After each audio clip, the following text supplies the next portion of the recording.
Assalamualaikum warahmatullahi wabarakatuh.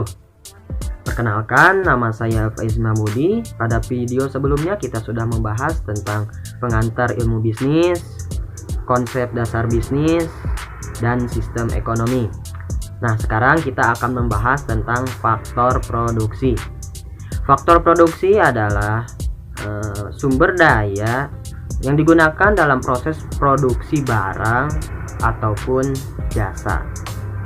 Faktor produksi terbagi ke dalam 4. Yang pertama adalah tenaga kerja atau sumber daya manusia.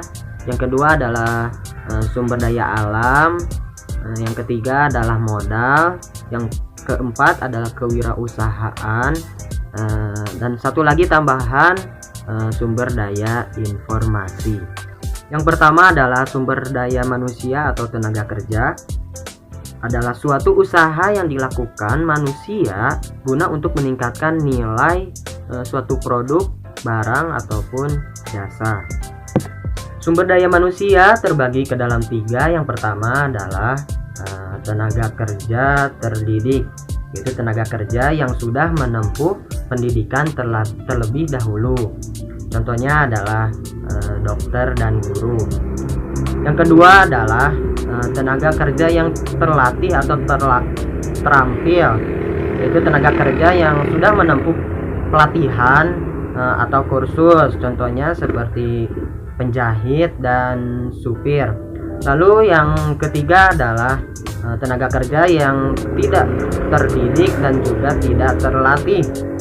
Artinya tenaga kerja yang tidak perlu menempuh pendidikan atau pelatihan terlebih dahulu. Contohnya adalah petugas kebersihan. Faktor produksi yang kedua adalah sumber daya alam, yaitu sumber daya yang berasal dari alam. Contohnya adalah air, udara, tanah, dan lain sebagainya. Faktor produksi yang ketiga adalah modal, yaitu sebagai penunjang dalam kegiatan produksi. Berdasarkan wujudnya, modal terbagi ke dalam 2. Yang pertama adalah modal konkret, yaitu yang kasat mata, nyata, dan berwujud. Contohnya adalah mesin.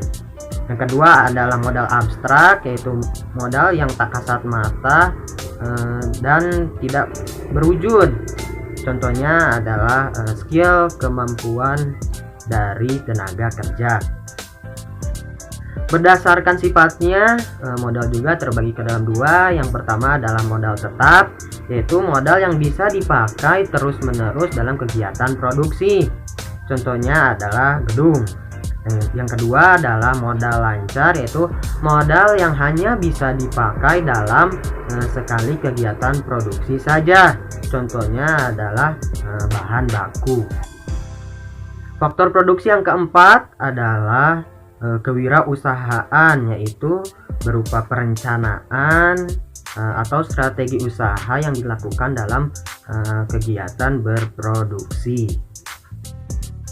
Tambahan faktor produksi yang terakhir adalah sumber daya informasi,